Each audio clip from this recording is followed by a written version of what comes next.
هەمیشە لەگەڵ باسی جیهادا باسی جیابوونەوەی بەری مسلمانان باسی ڕیزەکانیشان دێتە پێشە کە مسلمانی سەرڕاست و دووڕوو ورە ڕووخاو یان ورە بەرز ئەناسێ لێرا دەرەکەوێت. خی پەروەردگاریش وا باسی کردوون لە ئالی عمران ئەفەرمێ وما أصابكم يوم التقى الجمعان فبإذن الله وليعلم المؤمنين وليعلم الذين نافقوا وقيل لهم تعالوا قاتلوا في سبيل الله أو ادفعوا قالوا لو نعلم قتالا لاتبعناكم هم للكفر يومئذ أقرب منهم للإيمان يقولون بأفواههم ما ليس في قلوبهم والله أعلم بما يكتمون الذين قالوا لإخوانهم وقعدوا لو أطاعونا ما قتلوا قل فادرءوا عن أنفسكم الموت إن كنتم صادقين ولا تحسبن الذين قتلوا في سبيل الله أمواتا بل أحياء عند ربهم يرزقون فرحين بما آتاهم الله من فضله ويستبشرون بالذين لم يلحقوا بهم من خلفهم ألا خوف عليهم ولا هم يحزنون يستبشرون بنعمة من الله وفضل وأن الله لا يضيع أجر المؤمنين الذين استجابوا لله والرسول من بعد ما أصابهم القرح للذين أحسنوا منهم واتقوا أجر عظيم الذين قال لهم الناس إن الناس قد جمعوا لكم فاخشوهم فزادهم إيمانا وقالوا حسبنا الله ونعم الوكيل فانقلبوا بنعمة من الله وفضل لم يمسسهم سوء واتبعوا رضوان الله والله ذو فضل عظيم والله ذو فضل عظيم إنما ذلكم الشيطان يخوف أولياءه فلا تخافوهم وخافون إن كنتم مؤمنين ولا يحزنك الذين يسارعون في الكفر إنهم لن يضروا الله شيئا يريد الله ألا يجعل لهم حظا في الآخرة ولهم عذاب عظيم إن الذين اشتروا الكفر بالإيمان لن يضروا الله شيئا ولهم عذاب أليم ولا يحسبن الذين كفروا أنما نملي لهم خير لأنفسهم إنما نملي لهم ليزدادوا إثما ولهم عذاب مهين ما كان الله ليذر المؤمنين على ما أنتم عليه حتى يميز الخبيث من الطيب. ئەم ئاەتانی ئالی عیمران کە بەڕاستی هەر یەکێک لە بڕگەکانیشی نەک خودی ئاەتەکان هەر یەکێک لە بڕگەکانی پێویستە دەرسێکی تایبەتی لەسەر بوترێتەوە بەڵام من بە شێوەیەکی گشتی لێرەدا تەنها تەرجمەکەیەکەمەواتە بە کوردی کردنی هەڵێم. ئەفەرمێ ئەوەی کە ئەو ڕۆژە باسی ڕۆژی ئوحودەکە کە تووشتان هات کە هەردوو بەرەی کوفر و ئیمان بەرامبەر یەکوەستا بوونەوە و لە یەکتریانە کوشت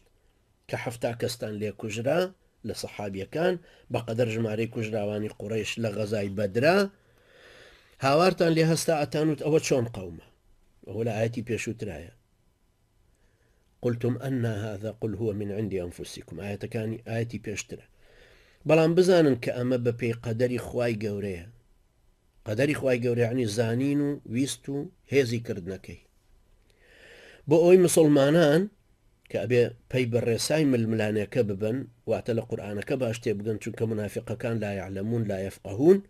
بەڵام ئەمان مەفروزە باش لێی تێبگەن وەکو ئەو دوو یاوەرە بە ڕێزەی سەیدنا موسا کە نیعمەتی ئیمانەکان لە دڵا بوو ئەیان زانی سەرکەوتن و وعدی خوای پەروەردگار یعنی چی ئەنجا ئەبێ مسلمانان ئەوانە بناسن کە دوو ڕوویان کردووە ئەوانەی کە لە نێوانتانە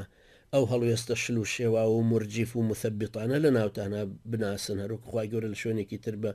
بنی ئیسرائیل فەرمێ ولقد علمتم الذين اعتدوا منكم في السبت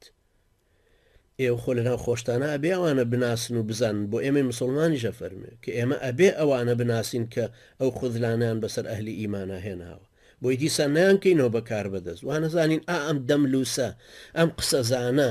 وانەزانین ئەمەی کە هیچی لە باران نەبوو کە هەمومانی لولدا بە ناوی جیهاد بە ناوی ئیسلام بە ناوی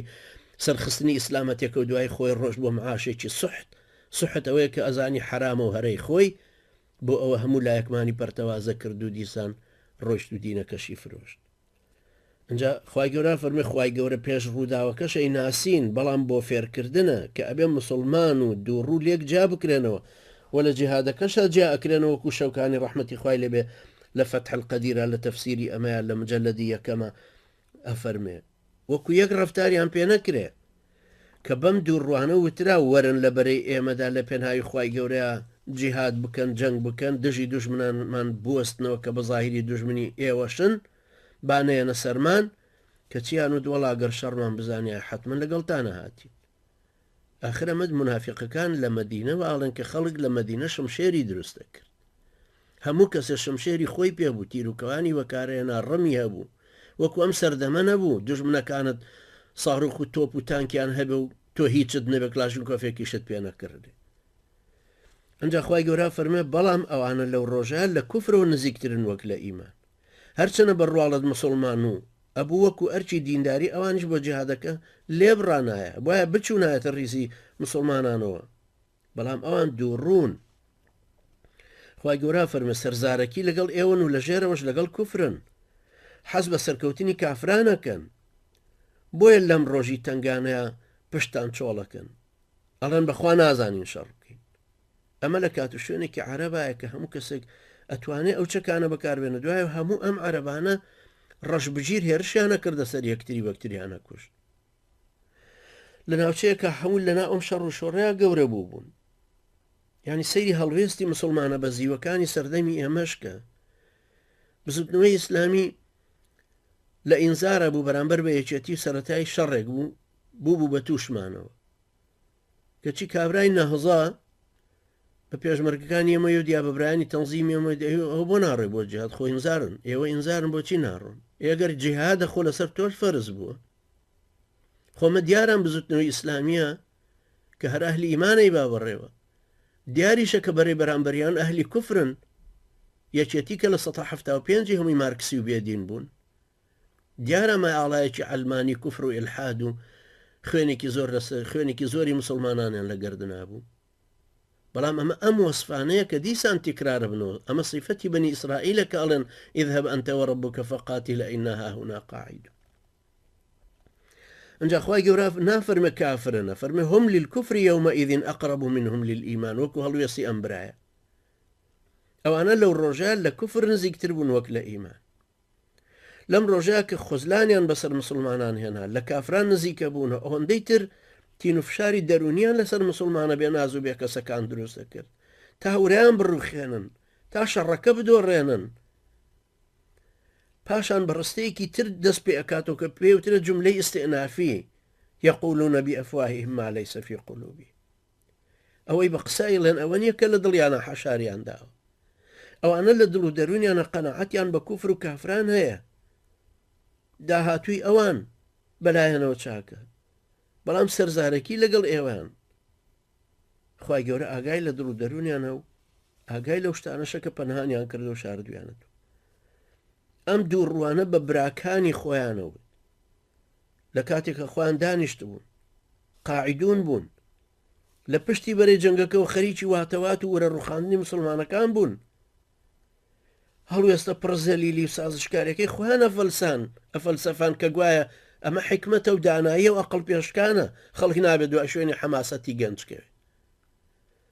ئەیانوە ئەگەر بە قسەی ئێمەیان بکردایە و گوێیان لە ئێمە بگرتان ناکوژران